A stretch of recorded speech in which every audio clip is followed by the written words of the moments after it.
Get your free copy of the complete tutorial at www.teachucomp.com/free. When you create text, it is created in its own type layer, which you can see in the Layers panel.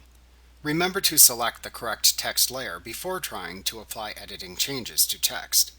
You can also apply layer effects to text layers and change layer options for text layers just as you would with normal layers. One thing you may want to do to a text layer is to simplify, also called rasterize it. Remember that text layers are created using vector-based information.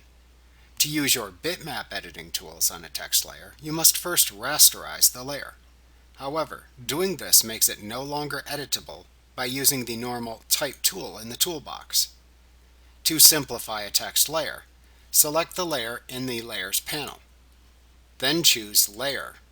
Simplify Layer from the menu bar to change the vector information to bitmap information.